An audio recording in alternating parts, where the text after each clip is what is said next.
Hello everybody, welcome ladies and gentlemen, and anything in between to the You, Me, and BTC podcast.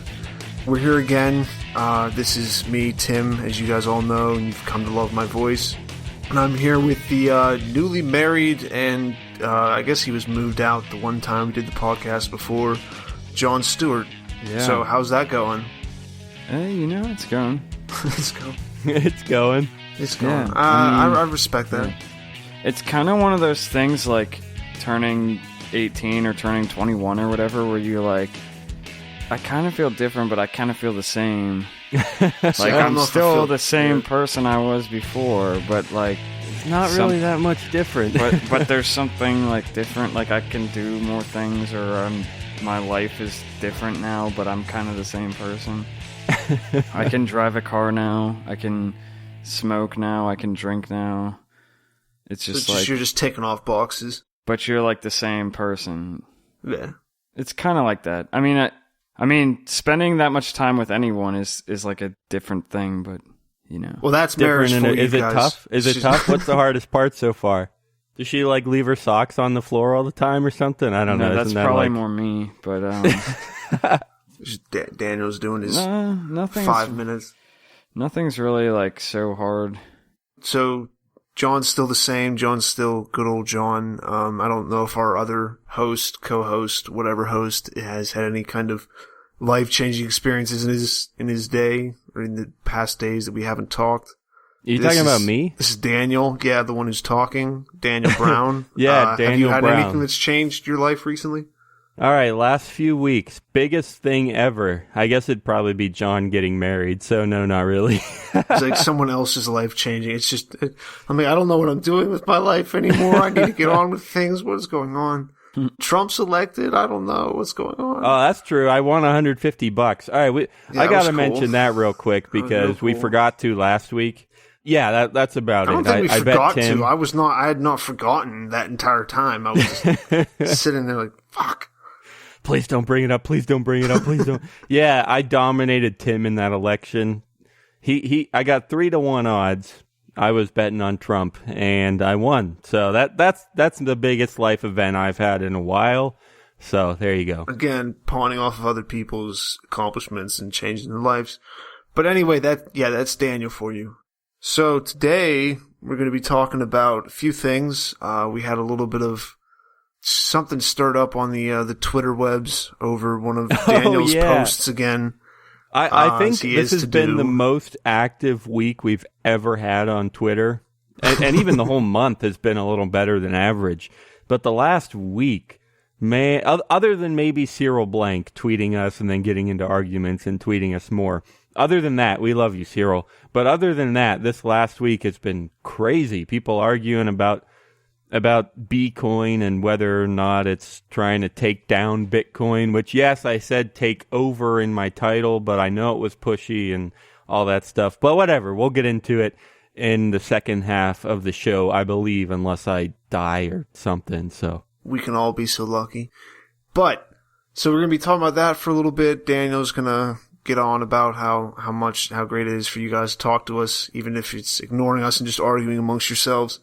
But then we also, as a main part for this episode, at least unless we run out of time and it ends up just being 5 minutes, but a country in one of the continents where most people think a lot of Bitcoin, or people think that Bitcoin has a lot of untapped potential, especially in this continent. We're going to be talking about a country there. I'm not really sure why I'm introducing this like a why like a is news it segment. A country and one of the continents? Well, like you could just say Zimbabwe. Because I didn't want to say Zimbabwe because in my head I was going to try to we're going to talk about it. There's going to be a break, but we're probably just going to go right into it. So yeah, in Zimbabwe, Tim's good at teasers, but he does them 5 minutes into the show instead of right at the beginning. I tease it right before it happens. I don't like to keep people waiting. But yeah, Zimbabwe is, I don't know if the country's considering it, but there are definitely a lot of people in Zimbabwe who are already using Bitcoin, I'm sure, are looking towards that becoming more, widely used in the future. They're predicting that would happen and that there would be some kind of a national national push behind it. At least that's what I'm getting from the top of the article. Yeah. Well, and really a lot of it's not even about Bitcoin until the last few paragraphs. Most of it's just about how they're having trouble and they've tried different currencies and stuff. And obviously they've had trouble before with their hyperinflation. They're the classic example. But yeah, at the end it does say, like, okay, it's unlikely, but there is an economist, his name is Philip Haslam, who is trying to argue that Bitcoin could be a serious solution. And the author here, Simon Allison, admits that it's unlikely, but there are some serious people seriously talking about it. And however unlikely it is, I think it has to be good for Bitcoin, but I guess that's part of the main discussion here. What do you guys think? Is this a good thing? Will it happen? I don't know. Before we do that, I'll just also mention real quick, this is from mgafrica.com, which I guess stands for Mail and Guardian Africa. So, all right, keep going, Tim. Any thoughts on all that? Yeah, most of this article, and I looked up a couple other articles, are mostly just saying how kind of fucked up the situation is in Zimbabwe as far as they use this currency here, they use this currency here, they interchange this currency for this, because yeah, exactly. they don't really have a regional currency, and that's partly because of in 2010 there was a deadline that they had to do something before this deadline to start a regional currency or to keep some kind of regional currency, but the US dollar, which is one of like four, I mean, they say there's a lot of different currencies they use, but the main ones are the euro, the Botswana pula, the South African rand, the Chinese yuan, and the top dog right now is the US dollar. Right. And that's relatively recent because, like you said, Zimbabwe's been having trouble with their currency for about a century. Actually, I don't know if you said that, but I read that. For a century, I even have one of the $10 trillion bills that they started having to print because some silver website had it, and I was like, that's cool for $5. So, and it seemed they've gone through just cycles where they end up with just really high inflation, and then because of that, one, people aren't able to afford things, but also besides not being able to afford them, there's literally just a shortage of cash. Yeah. So people end up, the desire for something that's not physical, or the need for something that's something that's different from currency in general and just cash, because besides just Zimbabwe just flooding their country with a printing press, just starting one of those up, just starting a currency, they want something that actually has value, because people don't have any money to even spend on anything, because there's just some kind of a shortage, which is hard for us to imagine here. Well, right. I think that's one of the biggest takeaways from this whole thing, is that it's a perfect illustration of the difference between having your own currency and your own printing press and using someone else's currency. Because if you have your own in a printing press, you're set. The U.S. is set. Okay. And I'm not saying this in a good way. I think it'll all come tumbling down eventually for fundamental reasons and whatnot. But it shows that there's a difference. That if you can print your own money, then it's just like, money, yep, debt, okay, here's some money we just printed. But it's an entirely different story when you're using someone else's money, which has some value, that you cannot print. That means if you need cash, you have to actually get it, and you have to actually provide value to get that cash, regardless of whose it is, whether it's the Chinese yuan or the rand or whatever. Or a rand is something they're actually considering using. It's a South African currency. Okay, regardless of the currency, like a the euro, style. the dollar, whatever it is, if you're using someone else's money, then you have to actually provide value to get money. I mean, it's that simple. It seems so common sense. Oh, if you need money, then you got to do something to get the money. But I think this is a great illustration of the difference there, because it's true. They do have to actually do something right and good and valuable to get the money that they need. Whereas in the U.S., it's like, oh, here's some more U.S. dollars. Anyone else want some? Yeah, I mean, because everything's kind of just out the window right now for them. I don't know how much sense that made. I guess I would say it's a good thing. It's a problem, and they're going to have to solve it somehow. But I think they're doing the right thing. I don't want them to make their own money. And I think that's why Bitcoin is a solution, because it's not their own money, and they can't just print more. It's actual scarce value that, again, it's a long-term thing. It takes a lot of fundamentals kicking in, but if you have an actual scarce asset that people everywhere are using, it just makes infinite more sense than printing your own money on demand. It doesn't make much sense for the average person, but the people who are going to make kind of decision like that, it makes sense for them to have control of their own currency. So I think that's probably where it's going to run into trouble, where it's not like people or the average person they can use Bitcoin, but when they're talking about Zimbabwe as a whole adopting it, okay, there definitely isn't as much of a positive to those people. Like, the ones at the top of it aren't as likely to make that decision, just because they can use the system, but it takes their hand out of it too. Yeah, I like your point about how they could use Bitcoin, but it's, as for the nation as a whole, it's up to the leaders and whatnot. It's true, they could use Bitcoin, and lots of people probably do. And that's something that it's something I knew about freedom and whatnot, but it still just struck me with this article how arbitrary it all is. It's like, well, what do you mean you're going to use a weighted basket of Forex currencies, or you might use this currency, or you might use it?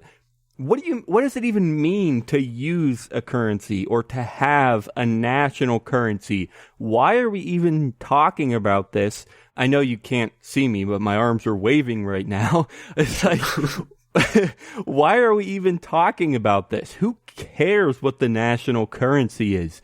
Why can't people just use whatever they use? And that's something, again, like I said, it's something I knew how crazy it was that a national currency is a thing and why it even matters. But it just struck me about how dumb and how arbitrary it is. It's, even if you use a basket of Forex currencies, well, who decides how much weight each one gets? Or who even cares? Just let the market be the market.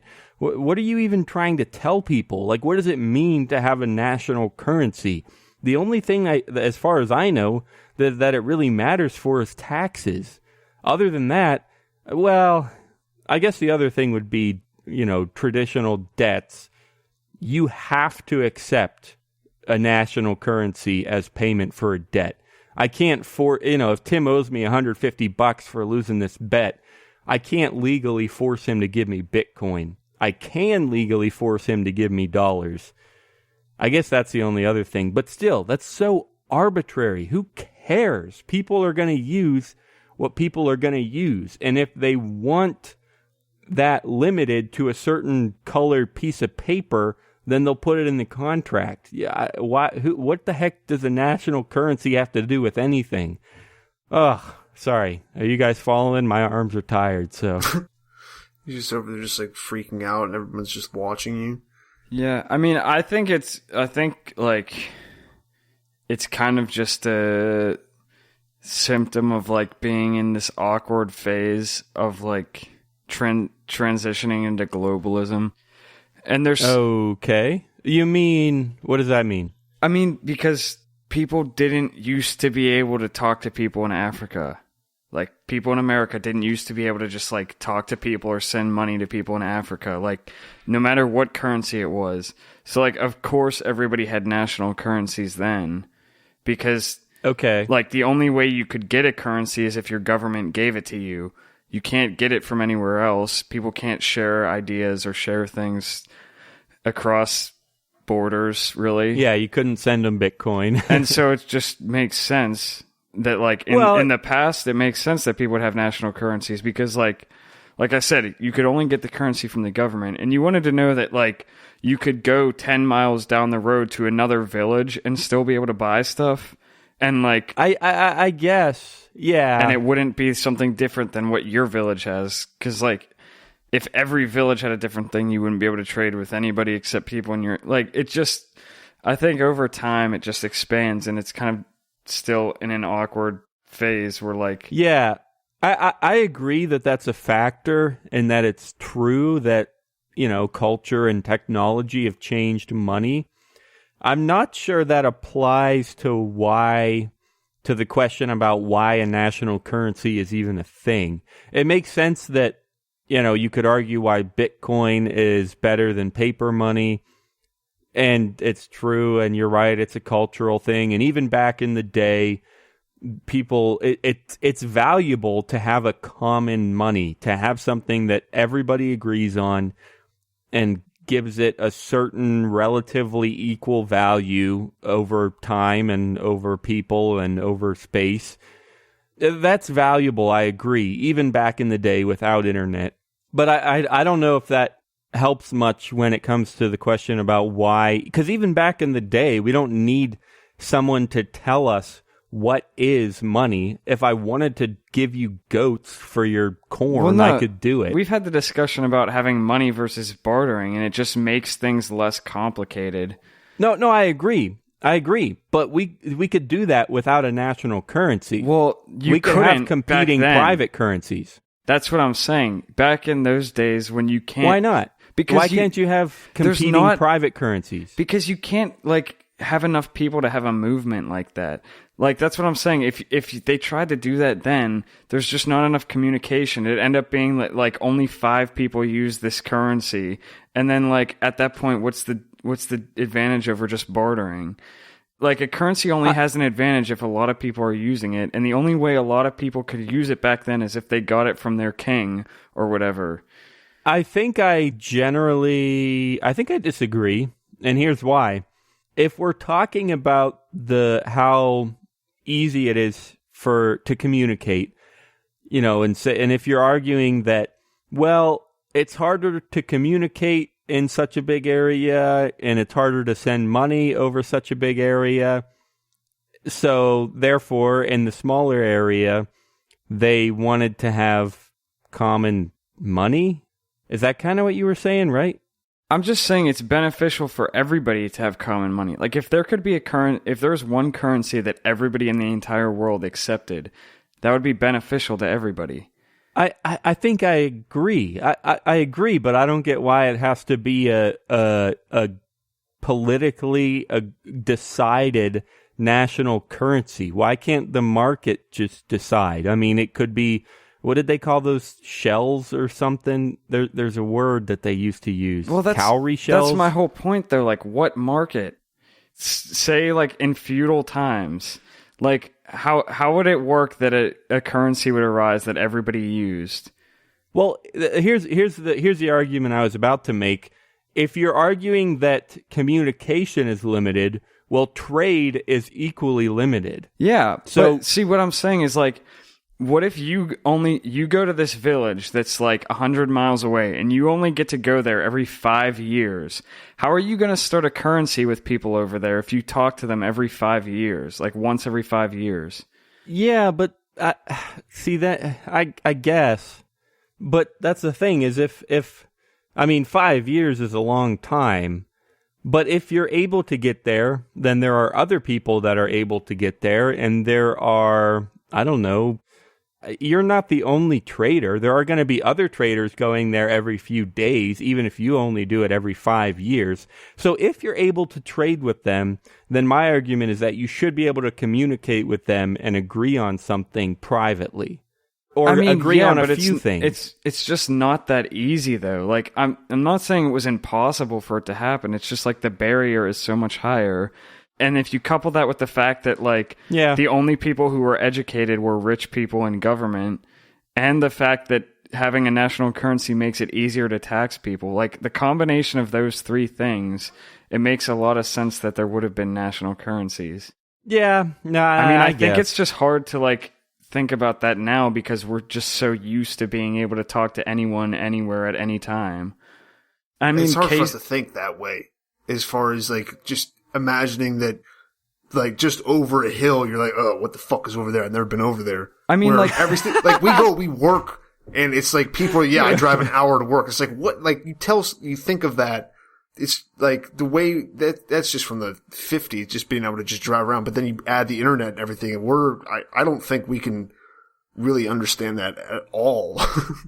Yeah, and like just think about the fact of how long it's taken, like taken things to advance in the past versus now, like technology or art. Like they talk about periods of art in the past that's like hundreds of years, and it seems like now it's like every decade is different. Yeah. And I mean, it's like technology has increased so much faster and like exponentially faster. It's just like everything happened a lot slower back then. Yeah, no, I that makes sense. And I don't know if the Roman Empire would have, they're probably not the first ones to have money, but it's probably one of the first almost global empires, that wanted to use money. And I could see how a situation like that where, everyone is spread out and it is, communication is slow, but it does still happen, and trade is slow, but it does still happen, and therefore you want something common to agree on. I could see that. Yeah, I know what you're saying. In a situation like that, feudalism, Roman Empire, whatever you want to come up with, I know what you mean. You're right. I don't think it's the only helpful reason that it happened. I think that's just like a big contributing factor. Right. And when you're a poor peasant farmer and your king tells you, hey, you can use this money to trade with people 100 miles away, and they'll like accept it as good. You're not really like, you don't have time to argue with that. Like you're farming and you just want to be able to sell your shit. Like it doesn't matter. Yeah. No, I know what you're saying. I guess would mainly argue that it could still be private. I agree that it's valuable, but I think it could still be handled privately. But it doesn't really make much difference. It is valuable, and bringing it back to Zimbabwe, that's the same thing they're going for, is some kind of common agreement about what they're going to use, what they're going to accept. Because it would be a problem if I agreed that that Tim would work for me and I would pay him $20 an hour, and then if he tried to sue me because I gave him dollars instead of Bitcoin, like that's a problem, and it's a dumb problem, and it is helpful. It's hard because legally, what does legally even mean? Like as freedom-oriented people, we don't generally care what the government says is legal and what's not legal, but it still helps to have some kind of common agreement about, if I say I'm going to give you $20, if it ultimately comes down to it and I don't pay you and I don't pay you and I don't pay you, well then what do I owe you? Do I owe you Bitcoin or do I owe you dollars? It has to be something, and it helps to have some kind of common agreement, I guess. Yeah. So, I don't know what we just argued about, but I think we agree that when it comes down to it, it's helpful. And the question is just, well, how do you get there then? Who decides? Yeah, I guess that's the real question then. Who decides, or how do the people decide what should be that common accepted money? Is that the main question? And if so, do you guys have any ideas about the answer? Yeah, I mean, well, what I was getting at initially when I was saying whatever I said about it being like an awkward transition into globalism is that like we haven't there hasn't been like an obvious thing that like revealed how kind of arbitrary and silly national currency can be, and until you have something like Bitcoin, it doesn't seem that stupid to have a national currency. Yeah. Especially other than the fact that they can print their own. If they couldn't print their own money, like everyone knows that's kind of weird and it's kind of manipulative and it's kind of dumb. But other than that, you're right. Like, everyone's like, oh, you're right. We have to have something. And I agree. So it is helpful to have something. I guess what I'm getting at is that, like, we've never really gone through on a large scale trying to find something that everybody agrees on that's not necessarily bound by a country. That hasn't been like a challenge that a lot of countries have tried to take on. Yeah. No, you're right. I think I agree because, like we said, like I said it probably 100 times by now, it does make sense to have a common money. And you're right. No one has ever really had to decide what that common money should be until now, other than just like, oh, well, let's just make one. Let's just print one. Other than that solution, which everyone just thought was mostly okay for, the past few centuries, other than that, no one has ever really had to make this decision, especially on a global scale. That's a really good point. I think that's pretty much the exact explanation of what's going on here. And the answer, again, just like I would say about old times, why can't it be done privately? Well, I still think it can be done privately. I think especially now that communication is fast and is instant, and now that I can talk to anyone on any part of the globe, and I can trade with them too, I don't think it's going to be a hard decision and it's not going to be hard to just let the market do it. If people use Bitcoin, they use Bitcoin. End of story. And I think it's incredibly likely that will be what they use for a long time. Not forever. It'll go away someday, of course. But yeah, I don't think it's hard to say that, okay, the people, the public, the people on the internet are just going to use whatever they're going to use. And probably 90+% of it will be Bitcoin. I would argue that's pretty darn likely. So yeah, once again, as far as I'm concerned, technology is making it easier to eliminate the state. And I think the market will just decide what money to use on the internet, however it wants to. I don't think there needs to or will be much of a national currency discussion other than some fringe stuff like this. I don't know. Hopefully not, but who knows? We always like to fuck with things. We tend to, I don't know. I feel like the questions that get brought up are normally normally more stuff like this, or like people freak out about this stuff.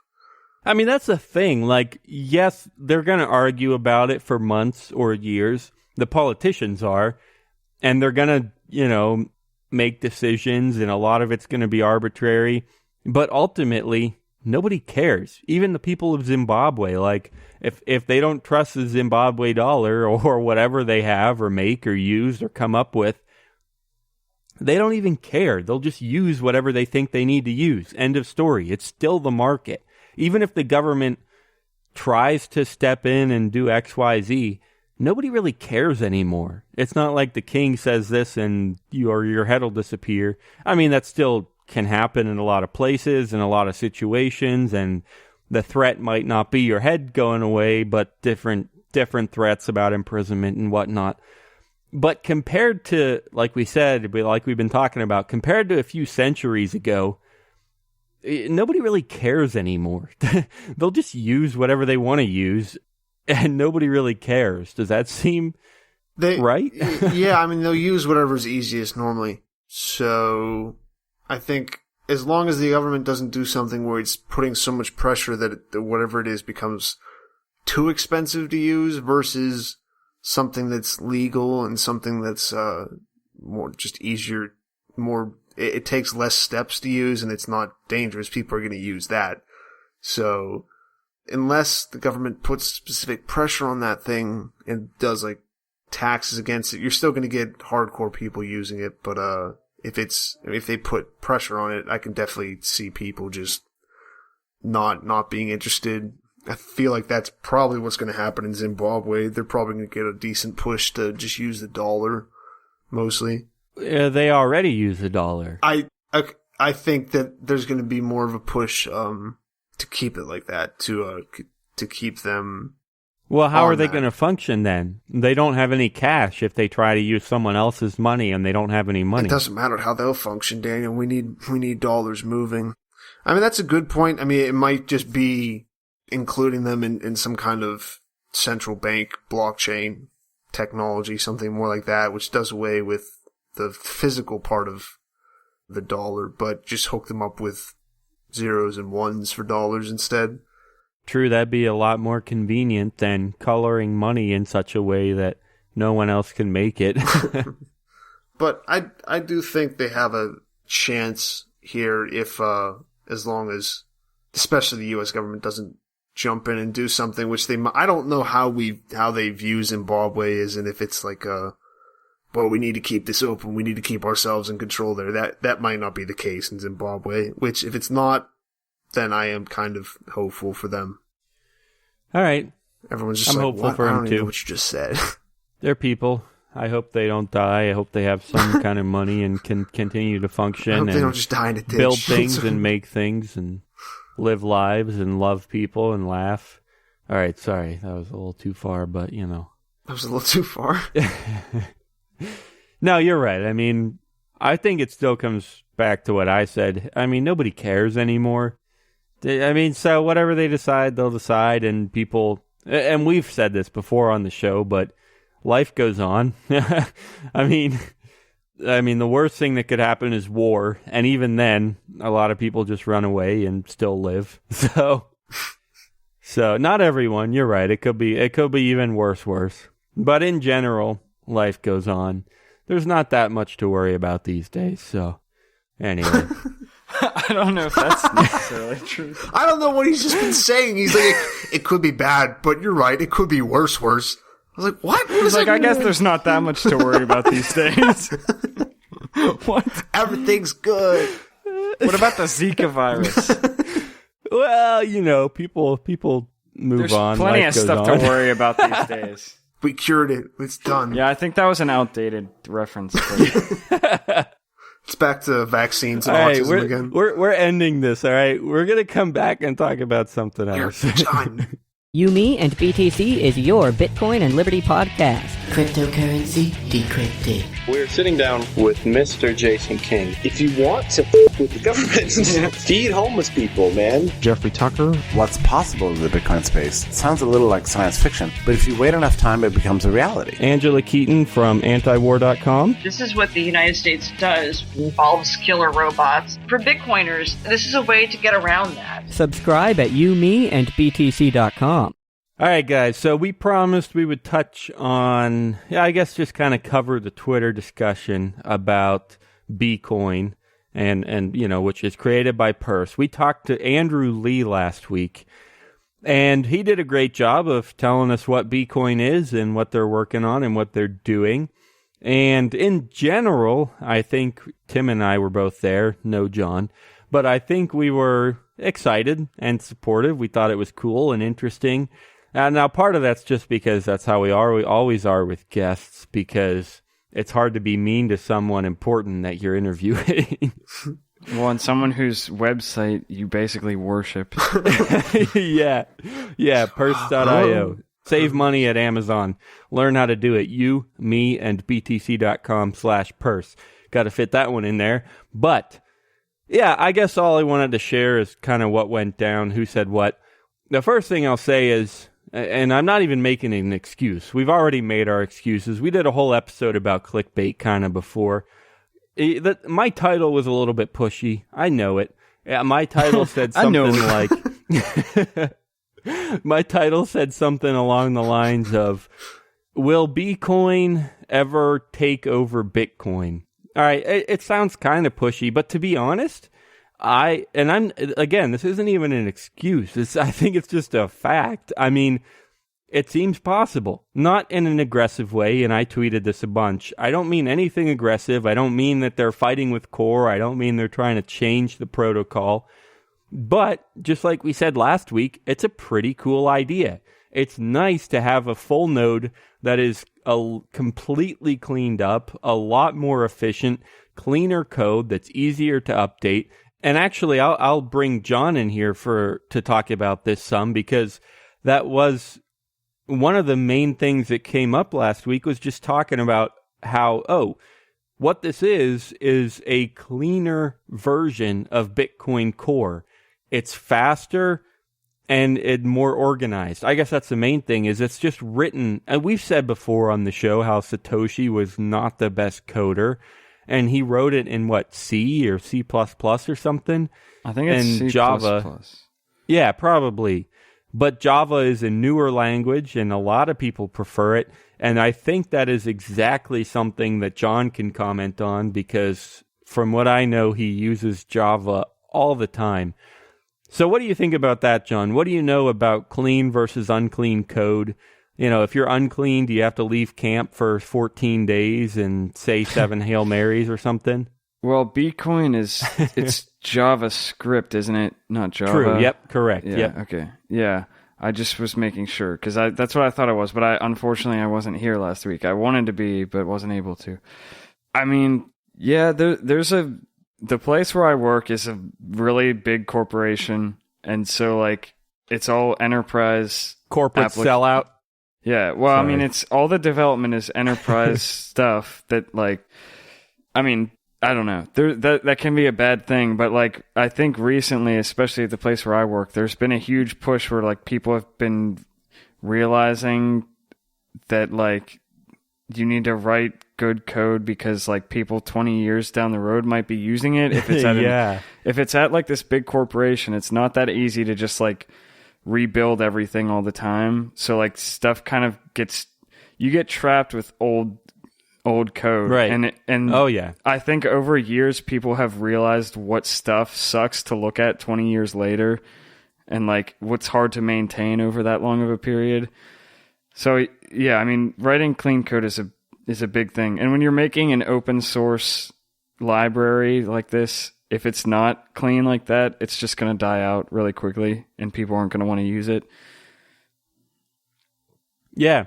I mean, that's what I brought up. Now, in my company, it's a little bit faster paced. For us, old code is a year old, but it's the same thing. If it's unorganized, it is mind splitting. It's like so hard to fix or change or improve or anything. It's just so hard to go through messy code.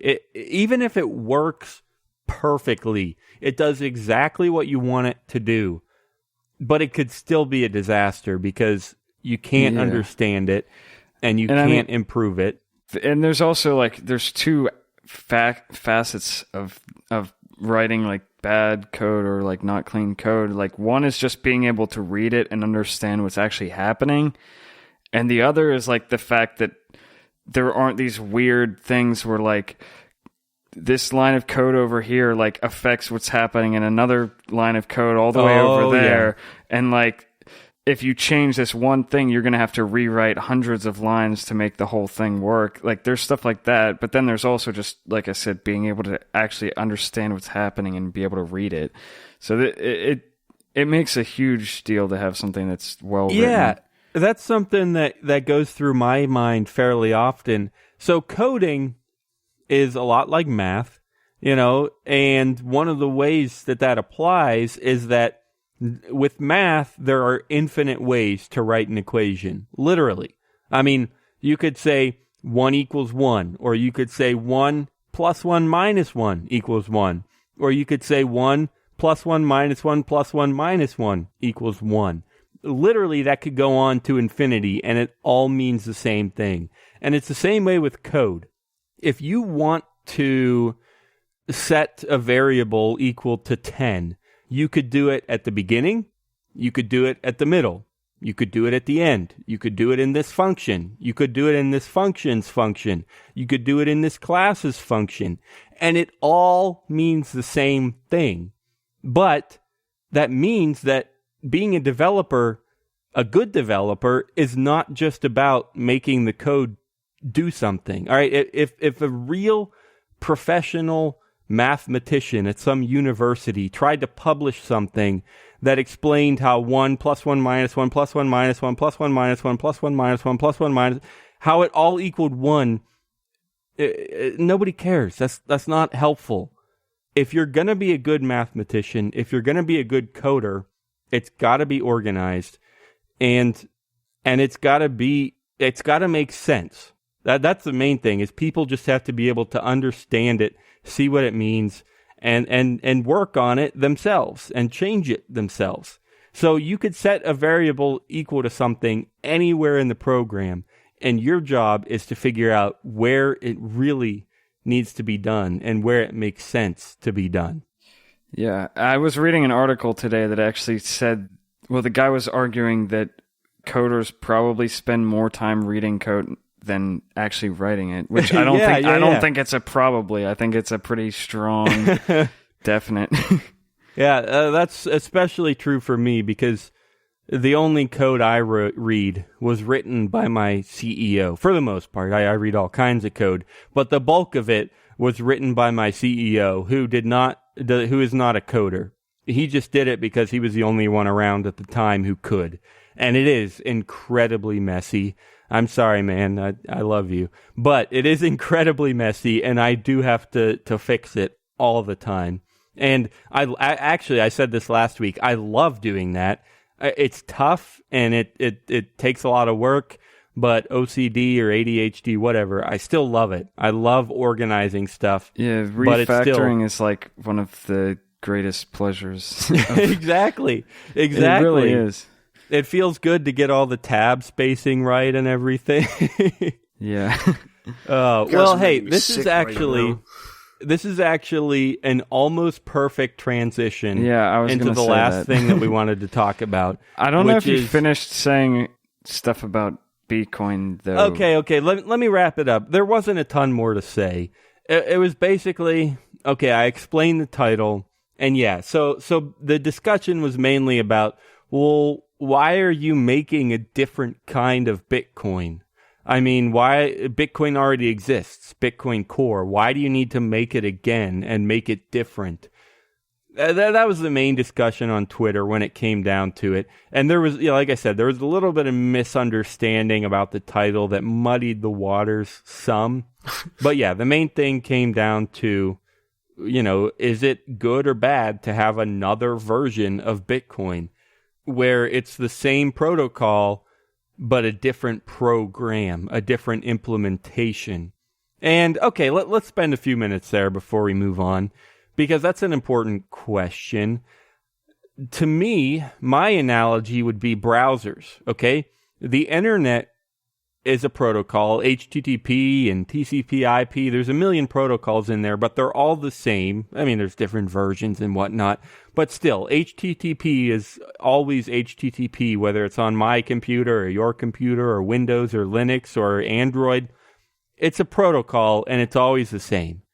But we can all have different browsers that use that protocol, and some of it is actually a problem in a lot of cases. And you would probably know a lot about this too, John, how different browsers can interpret HTML a little bit differently, or they'll interpret CSS a little bit differently, or they will... what's the other one? Oh, even JavaScript. Okay, that's the big thing. Yeah.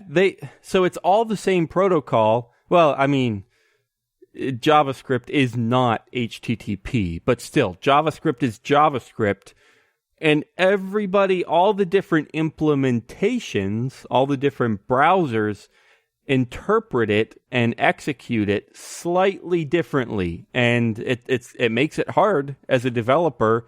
Because I work in Chrome, and I see my websites in Chrome, and I make it, and I'm like, oh, that's beautiful. It's perfect. Publish right now, push. And then, everyone else on Firefox or, God forbid, Internet Explorer is like, what's wrong with this? Why can't I click this button, huh? I can't see this part of the page. So, anyway, that's the main discussion is, protocol versus implementation. And I would agree that, yes, having multiple implementations can be a problem, but I still think it's okay. And before I get into why, I want to know if either of you have any thoughts. Or if you have anything about browsers and stuff, John, anything there?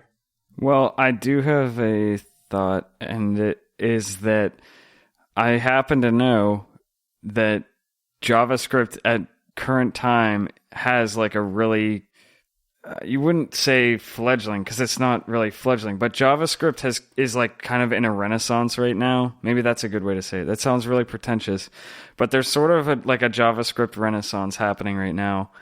And there's a lot of people getting into JavaScript. It's like tons of stuff is going on. Libraries are being released in JavaScript every day, and tons of people are using them and trying them out and stuff.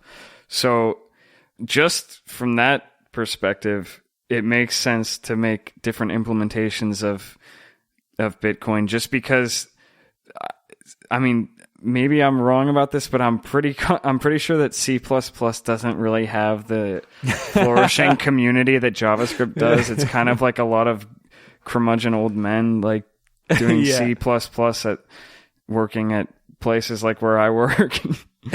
Yeah. And JavaScript is like really hip right now, and there's lots of stuff going on. So like just having a JavaScript implementation of it could actually help a lot more people get into Bitcoin. Yeah. Well, that's true. And not just get into using it, but actually get into writing websites that use it or writing apps that do things with Bitcoin. Not just like using it to buy stuff, but actually developing with Bitcoin. Yeah, I didn't even think of that. That's a whole different factor that probably no one really thinks about. But yeah, it's true. JavaScript just has a more modern, more innovative community that does a lot more and innovates probably a lot faster these days. Stuff like that. That all seems incredibly likely.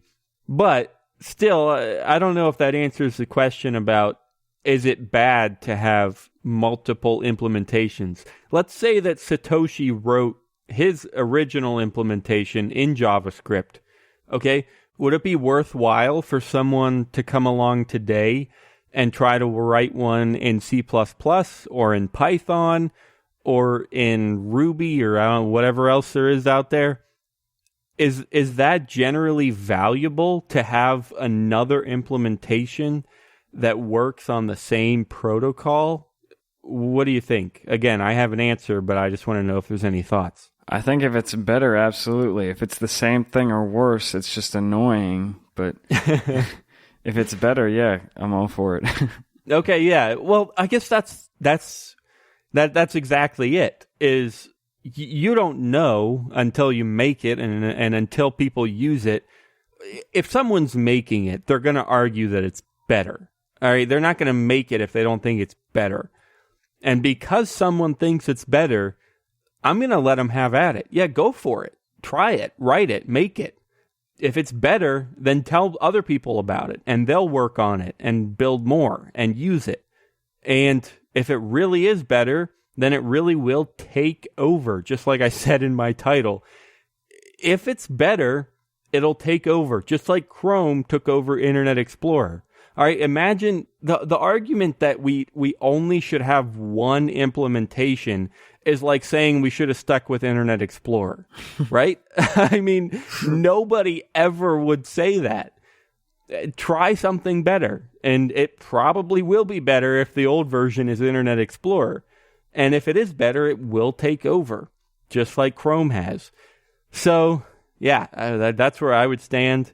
And maybe now there's not much more to say. That's what I think. I think it's great to have competing implementations. So, Andrew Lee, I'm sorry the title looked bad, but to be honest, I completely agree with you. I completely support BeCoin. I'm not saying it is better. I don't know enough about it to say that it is better, but I am all for the idea. I am all for the people working on it, and I want to see what it can do. So, cool. All right. So I don't know. Does that wrap us up? Now are we ready to move on to one more coding thing? Oh yes, please give me another. Yeah, Tim hasn't said enough this episode. Now he wants to talk about coding. Oh wait. All right, go ahead, John. Yeah, I guess I'll do this because I was the one that told them about this before we started recording. Hey, I thought it was a good idea, though. I found out about it this morning from a coworker of mine. There's a website called Udemy, Udemy. I guess it's Udemy because I think it's supposed to be like academy, but you're learning yourself. It's self-paced. It's an online learning place, website thing. They have lots of courses, and we've been talking about programming a lot today. We've been talking about it a lot the last few episodes. The last time I was on, I think we talked about it. I think it's just been coming up more often. I know. Maybe we'll have to change to a programming podcast. Yeah. But anyways, they have a lot of the courses on here are programming. They have other stuff. They have office productivity. They have some They have some music stuff. I was reading marketing and thinking music. There's marketing, there's design, be it web design or like Photoshop. I said marketing. They have lifestyle stuff. They have photography, health and fitness, music, all kinds of stuff.